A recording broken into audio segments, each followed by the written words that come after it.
Bonjour à tous, merci d'être avec nous, merci d'être autour de moi pour apporter vos éclairages, vos retours d'expérience. Aujourd'hui, on parle plus précisément des écoles démocratiques, on a parlé des différents choix pédagogiques, on a abordé les questions financières qui sont souvent de vrais sujets quand on veut scolariser autrement son enfant.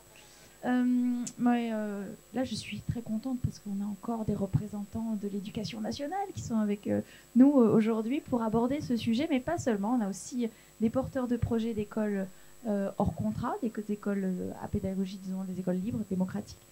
On va faire un rapide tour de table. On a certains intervenants, si vous étiez là hier ou avant-hier, qui étaient déjà là. On va redonner la parole pour ceux qui arrivent ce matin. Jérôme, est-ce que tu veux dire un mot ? Un mot alors. Je me doutais qu'il fallait que je sois plus précise dans mes questions et c'est justifié. Jérôme, comment égayes-tu joyeusement tes journées ? D'abord, je vais dire bonjour à tous, parce que pour égayer mes journées, j'essaye d'égayer celles de ceux qui sont là, donc bonjour à tous. Et à tous ceux qui sont là et à tous ceux qui sont assis par terre, les tout petits. Il y en a deux là, ils se cachent, mais bonjour les enfants. Donc moi je suis là en tant que papa de 3 enfants et également je suis praticien de la relation d'aide et donc tout ce qui concerne la parentalité positive, l'amour en général, la confiance en soi et le rôle des papas, les papas réconciliés, ceux que décrivait Elisabeth Badinter. Voilà, j'essaye d'incarner cette manière d'être papa et tout en ayant un travail dans la société civile. Voilà. XY de l'identité masculine. Y de l'identité masculine de 1992. Tu le connais ? Bien sûr. Bon, on en parlera après. Il y a beaucoup de choses. Voilà, pour moi, merci. À tes côtés, Christelle. Bonjour, Christelle. Bonjour. Bien dans le micro, sinon on t'entend. D'accord, ok.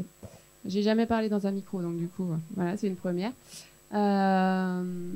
Donc Christelle, donc oui, moi j'essaye tout au long de mon parcours, ayant eu une enfance, disons, très violente et non respectueuse de ma personnalité, j'essaye de prendre le chemin inverse, en fait, de prendre le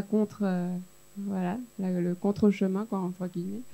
Et donc j'ai par ailleurs une expérience aussi d'enseignante qui me tenait à cœur au sein de l'éducation nationale pour la gratuité et de tout ce qu'on pouvait apporter aux élèves. Et au fur et à mesure de mes expériences dans l'éducation nationale, je me suis aperçue que ça répondait pas à mes aspirations profondes pour aider les chers petits bambins que j'avais à mes côtés. Donc, tu es maman ? Voilà.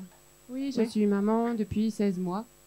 Donc voilà, c'est assez périlleux, mais voilà, c'est intéressant. Et si tu es autour de la table avec nous aujourd'hui, c'est parce que tu portes un projet d'école démocratique ? Oui, c'est ça. Oui, donc du coup, pour répondre aux besoins des élèves que j'ai pu accompagner, j'ai étudié, j'ai vu un petit peu, j'ai parcouru un peu Montessori. Après, j'ai trouvé la pédagogie intéressante, mais étant donné que la formation est très onéreuse et que j'ai pas trouvé les moyens de la faire de manière moins onéreuse,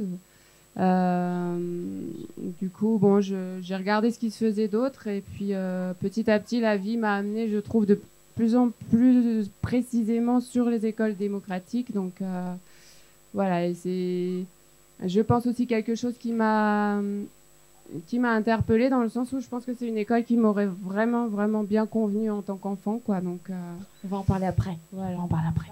On continue de donner la parole, de faire un premier tour de table, et puis ensuite on rentrera dans le vif du sujet du pourquoi l'école démocratique et pas une autre pédagogie. Pardon. Alexandra, bonjour. Bonjour Lucie, merci bonjour à tous d'être à nouveau avec nous. Je suis très heureuse d'être avec vous pour ce 3e jour. Donc Alexandra Brimbrook, j'enseigne dans l'éducation nationale 2 jours par semaine et j'explore ma liberté pédagogique au sein de l'éducation nationale. C'est avec beaucoup de joie. Mon postulat de départ partout, alors j'enseigne à des enfants de primaire, mais je travaille aussi avec des adultes en formation